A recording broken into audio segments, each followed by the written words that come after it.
Today is July 15 here in Texas. It's 10:57 in the morning. Preparing myself because I have appointment today. I'll be getting my learner's permit to drive, guys, here in Texas. Finally, after 2 years. So, yung asawa ko tulog. Tapusin ko lang kung hair ko, guys. Okay. And then I'll explain later. Charge ko muna tong camera natin, okay? 11:17, guys. Yung asawa ko nasa shower na. My appointment is around 11:40. And yung office na pupuntahan namin is like mga 20 minutes away. And 11:13, sabi ko mag-advance tayo. Ginising ko ng ilang beses kanina. Hindi gumising. Tapos mamaya, maiinis na yan kasi sabihin, late na naman tayo. Well, kaya matagal gumising. While waiting, I give them coffee para magdala na lang tayo ng coffee. Kasi sasamahan niya ako, guys, sa loob ng office. So, ang gagawin nila sa akin today is, I think they're gonna check vision or sight, seeing test, something like that. And then they're gonna take photo of me. And after that, they will finally give me, well, I have some documents that I have to present today. I already printed it out 2 days ago when I done with my 6-hour course from Easy Driving Texas.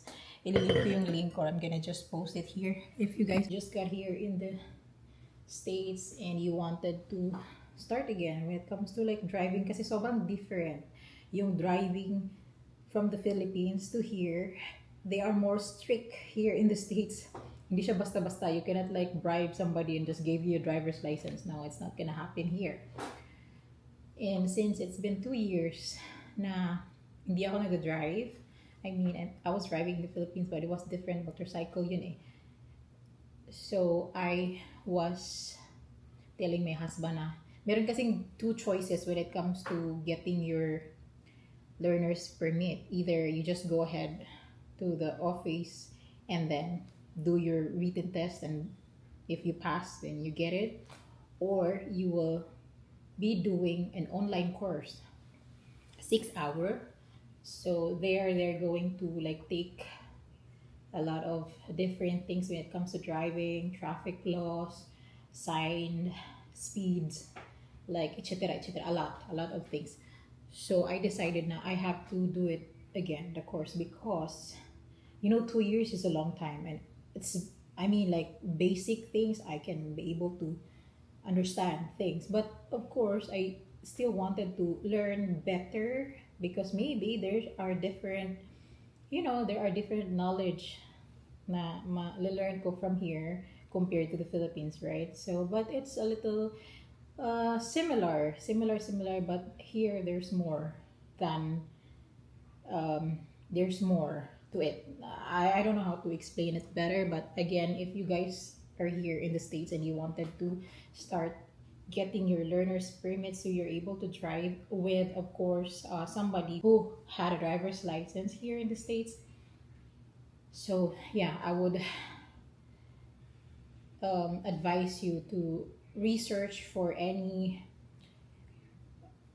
online courses for driving, legitimate of course, so you can start studying. And it's not really like a pressure kasi diba sabi at least minimum of 6-hour course, but actually it was so nice to do it online kasi wala po siyang pressure. You can like leave it, come back, leave it, come back, leave it, come back, and even if you do it like more than 6 hour, it's fine. So that's really nice. They finally, pwede na ako mag-drive with my husband. Yan yung lagi kong sinasabi sa kanya. Sige na, gawin na natin kasi gusto ko na mag-drive talaga. So I have all the documents here. I have to bring 2 documents that will show na my mailing address, my address. So bank statements, I think it's acceptable. So I have two bank statement with my address here, and then I also like printed out photocopy of my birth certificate, my passport, green card, my DOD ID. I have my old, I just printed it out. Maybe they're gonna ask, or maybe not. I just printed out my old driver's license from the Philippines. And what else? I have the certificate from EC Texas Driver's Ed. I also bring the original as well, just in case they're gonna ask about it. So I'm ready.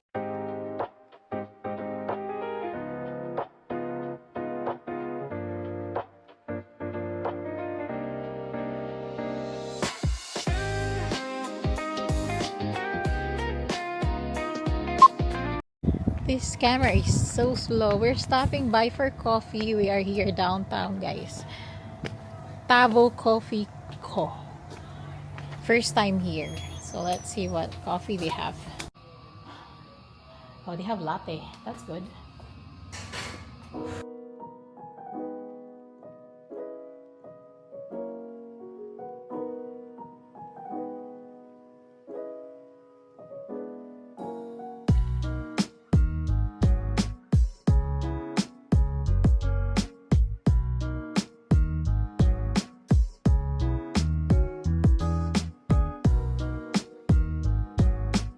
Finally, guys, we are done with getting my, do you still call it driver's license? No, it's still a learner's permit. And it's so amazing, because the expiration date of this learner's permit is actually 9 years. So I'll be explaining a little bit more about what we did today. So I brought a lot of documents just to present to them, bank statement, mailing address, and everything. They're not looking for it when we got there. I think this girl seen me that I have all these documents. Wow, perfect coffee. Yeah, this is so good. Let me taste. Okay. Wow, good coffee. I brought everything, all the documents today. My husband was with me. How much did we pay? We paid $33 something for that. And then, ano ba? Hindi ko na napakita yung iba. Actually, they're asking for my previous driver's license. So, the Philippine driver's license, I show them that it expired na siya. So, I did let them know na meron akong license from the Philippines. And what else? Mabilis lang. I think it took us like, mga 10 minutes, 15. 10-15 minutes, and then we're done. It was really fast. People there are so nice. They just took photo of me, and she actually asked me to read colors and letter. So that's the vision test something. Very fast lang. Mabilis lang siya. So guys, we are home. May nakausap kami. Lalaki sa guys, coffee shop kaninang tagal namin doon. Kasi grabe siya makapag-chika and everything. Anyway, I'll show you how my temporary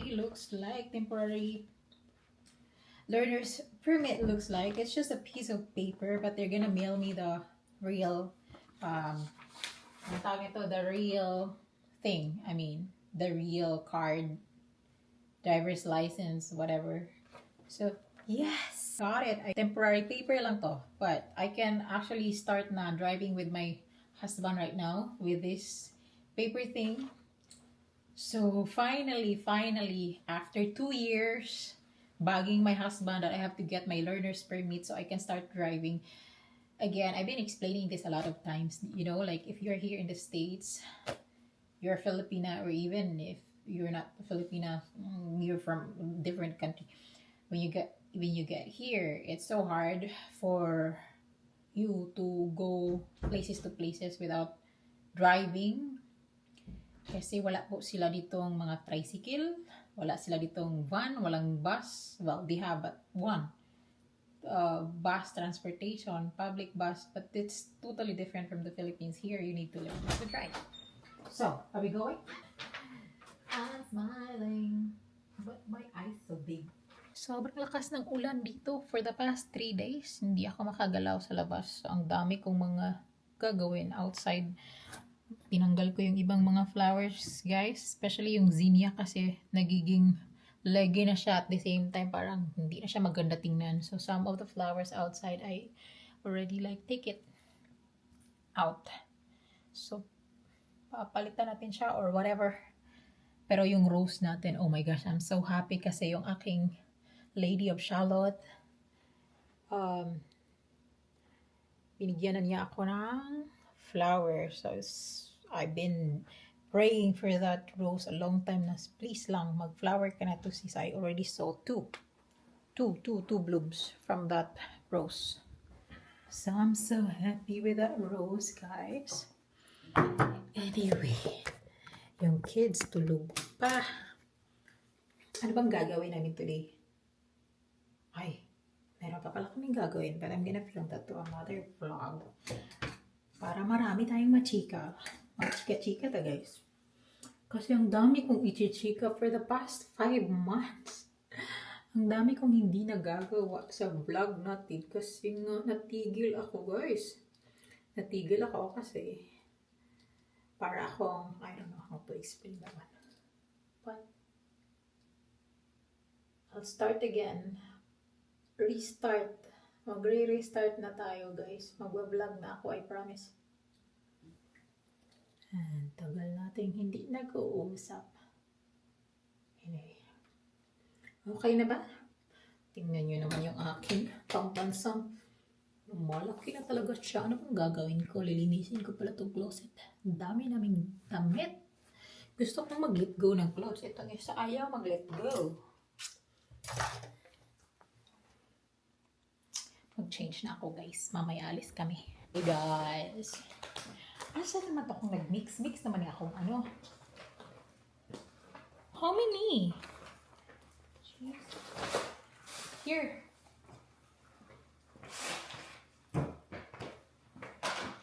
Alright. So, for this video, we are home. I'm going to do let's do a grocery haul, guys. So, we went to Asian store today. May mga binibili ako, guys, from the store. And then we also stopped by HEB to buy a few stuffs. Kasi may pinipick up kami na something. But anyway, I'll be showing you guys kung ano yung bibili namin sa ano first.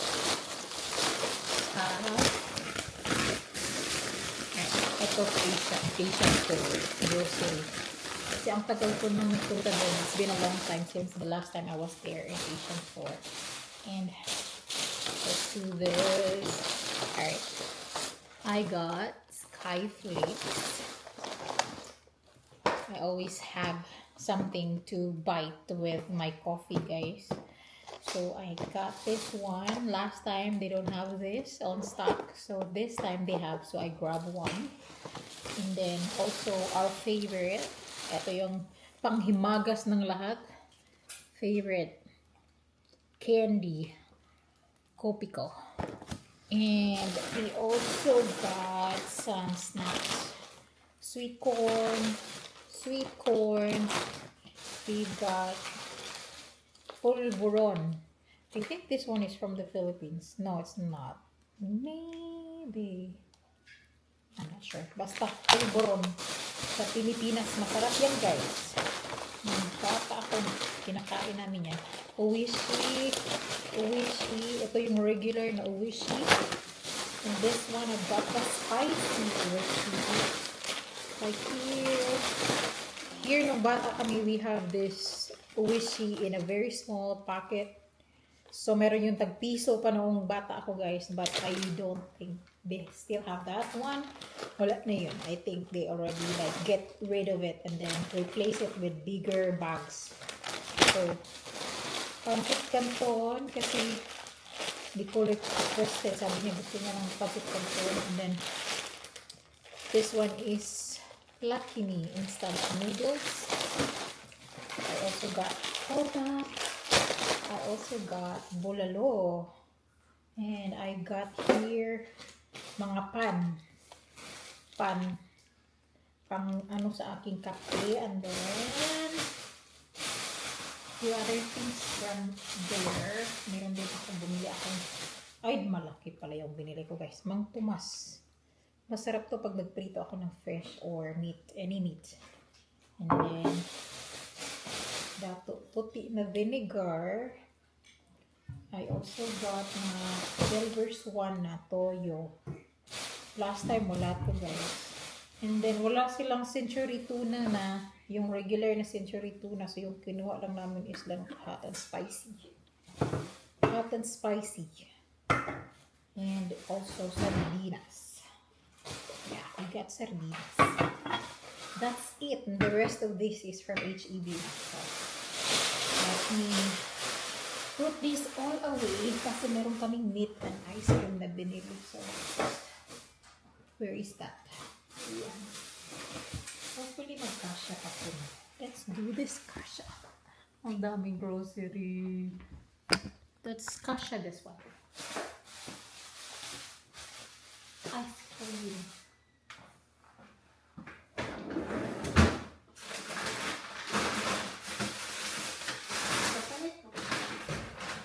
Yeah.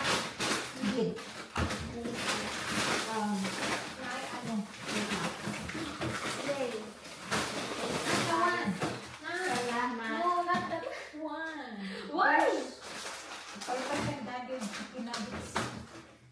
Not this one, you're gonna give it to Lola? Here, Ready? Okay. Hi guys. Hi guys. Oh, okay, thank you. Hi guys.